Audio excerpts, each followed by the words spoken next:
Salut à tous, c'était XValue, on se retrouve pour une nouvelle vidéo. J'espère que vous allez bien. Moi, ça va.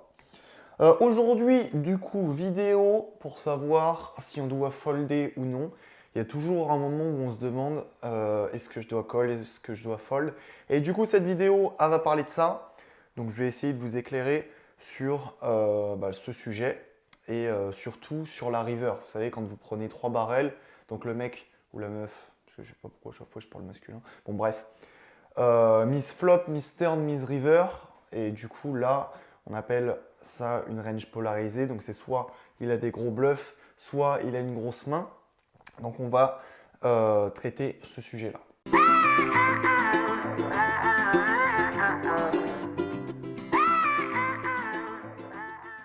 Deux boards différents, mais avec la même main. Donc, on part du principe que c'est le cutoff qui relance. Nous, on est big blind, donc on va défendre. J'ai pas mis la main du cutoff parce que ça sert pas à grand chose au final. Parce qu'on veut vraiment se consacrer sur notre main et sur la range adverse, donc l'éventail de main de l'adversaire. Donc c'est pour ça que ça servait pas à grand chose que je mette une main. Du coup, donc là, je suis en big blind. Donc le cutoff sur un flop, donc As-9-8 avec un flush draw à cœur. Donc du coup, il a agressé pré-flop, c'est-à-dire qu'il a agressé pré-flop standard, donc je vais check, puisque j'ai pas agressé pré-flop, ça va être le cutoff. Et là, il mise flop, donc là, on a fait top pair, nous. On va, bien entendu, call. Turn, on va imaginer que c'est une carte qui change pas grand-chose. Enfin, si, on va quand même mettre une carte qui va ouvrir un deuxième flush draw, voilà. Donc on va mettre un 2 de pique, nickel. Et là, on check, il remet un deuxième barrel. Bon, donc là, on va vraiment se poser la question, donc là, qu'est-ce qu'il peut avoir? Donc là, la question, elle est simple, hein. De toute façon, on va devoir call. Pourquoi? Parce qu'il y a encore énormément de bluffs. Énormément de bluffs, donc il peut avoir, donc, qu'est-ce qu'il mise deux fois en ayant relancé pré-flop?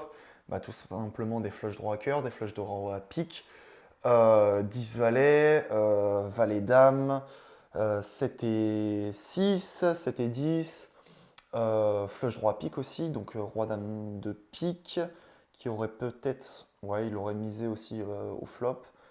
Donc encore plein de mains qu'on bat avec notre main, hein, tout simplement, avec notre top pair. Donc là, on va call encore une fois. Donc là, le standard, hein, normalement, s'il mise, il va miser à peu près à la hauteur du pot, parce que vu qu'il a beaucoup de bluffs, il va aussi équilibrer avec ses mains de value. Sauf que ce qui s'est passé, c'est qu'on bloque ses meilleures mains aussi, hein, ça va contribuer à notre call ou à notre fold. Donc là, je vais mettre la river et je vais vous expliquer plus en détail. Donc, on va imaginer que la river, blanquette totale, on va mettre un 6 de 2, non pas un 6, on va mettre allez, un 3 de trèfle. Un 3 de trèfle, on aurait pu mettre une doublette, hein, ça va rien changer hein, de toute façon. Bon, allez, on va mettre 2 de trèfle, allez, on va mettre une doublette parce qu'on va dire qu'il a aussi 4 et 5 dans sa range. Donc, du coup, on va checker une dernière fois. Et là, all-in chez l'adversaire. Donc la question, c'est est-ce qu'on doit call, est-ce qu'on doit fold? Bon, donc là, comme j'ai dit, il y a beaucoup de tirages qui ont manqué. Donc, on l'a dit à la turn, 7 et 10 qui n'est pas rentré, valet 10, dame valet, tous les flush droit à cœur, flush droit à pique. Donc flush droit à pique, roi dame de pique, roi valet de pique, roi 10 de pique, dame valet de pique, dame 10 de pique, les flush draw plus pair, donc pair plus flush draw, je sais pas, par exemple roi 9 de pique,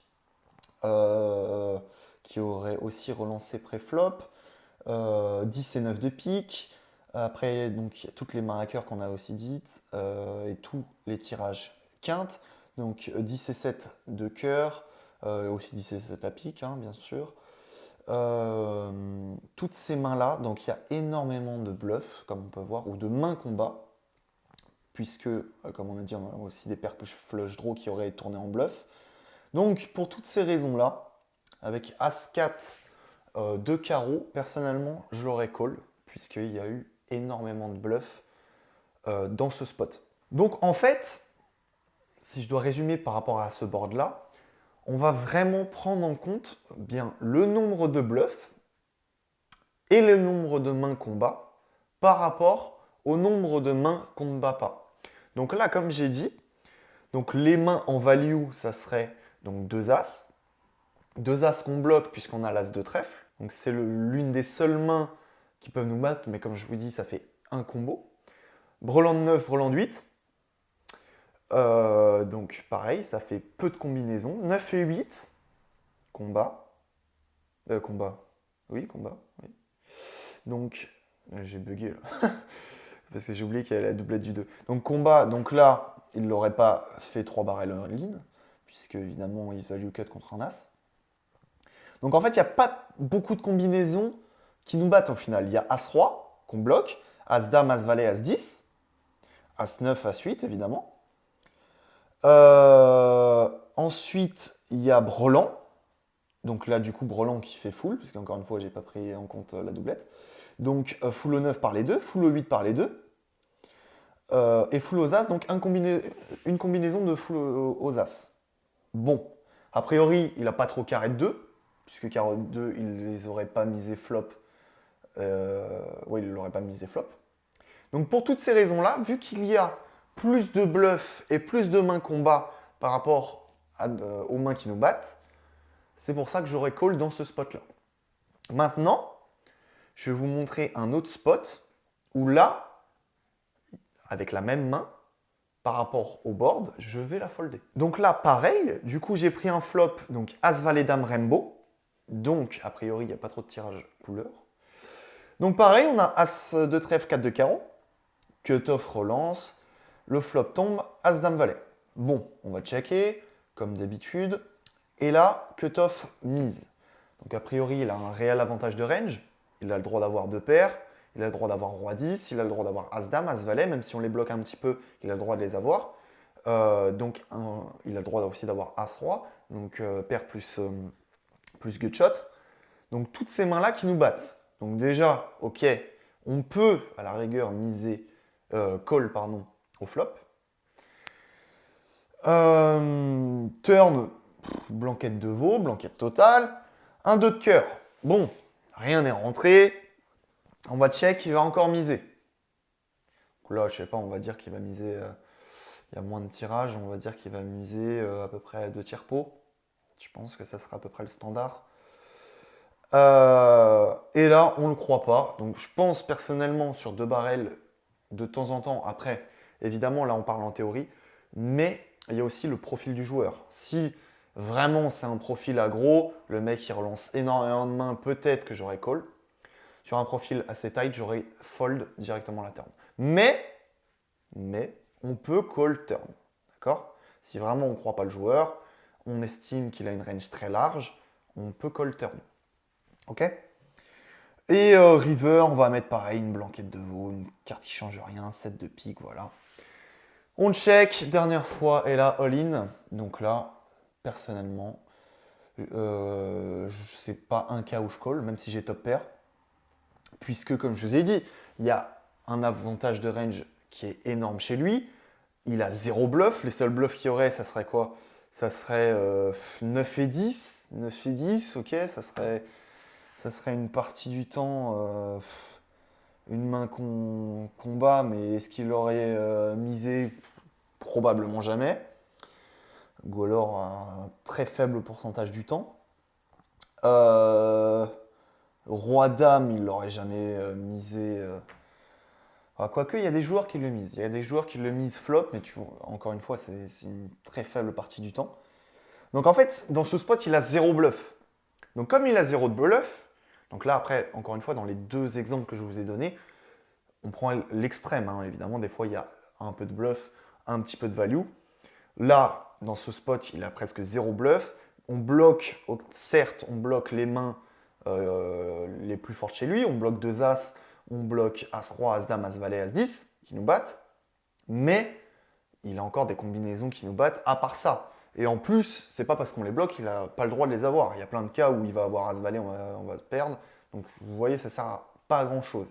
Mais à part ça, il y a encore plein de mains qui nous battent. Roi 10, Valet Dame, Brelan de Dame, Brelan de Valet. Vous voyez, il y a encore plein d'autres mains qui viennent nous battre. Donc, pour toutes ces raisons, vu qu'il a plus de mains qui nous battent par rapport à ses bluffs, eh bien, je fold.